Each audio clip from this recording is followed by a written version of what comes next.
Hey there, welcome back to the channel. Today, we're diving into the Q2 2025 earnings from American Express. They posted strong results, but there are a few things investors should be watching closely.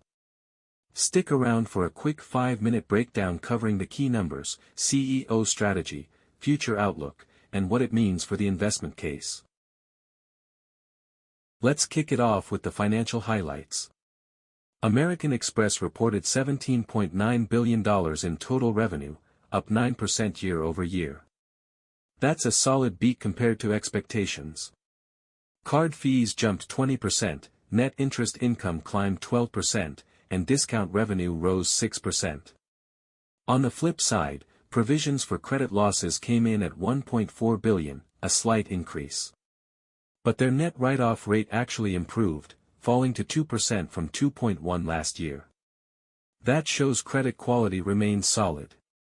The one sore spot: expenses. Operating costs rose 14%, driven by investments in tech, customer rewards, and higher card usage.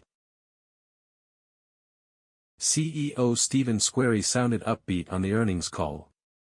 He pointed to continued growth in card member spending, especially in premium segments, like Platinum and Business Platinum.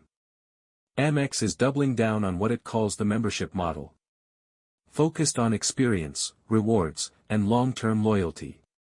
Some key moves this quarter: a refresh of their premium card lineup, continued expansion into dining and lifestyle perks, and the acquisition of Center, a commercial payments platform, which should help strengthen their business ecosystem.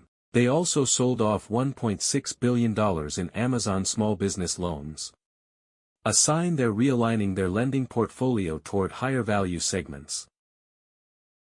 Looking ahead, AmEx reaffirmed its full-year 2025 earnings guidance.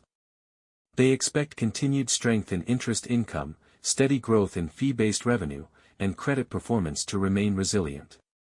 But they also flagged a few risks, including economic uncertainty, regulatory pressures, and the challenge of keeping expenses under control while continuing to invest.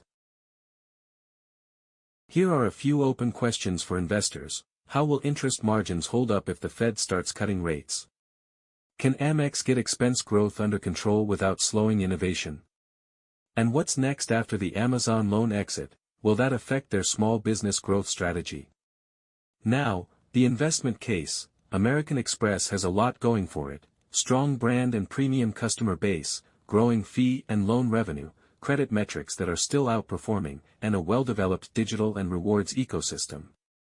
The challenge? Keeping up that growth while managing cost inflation and integration risks.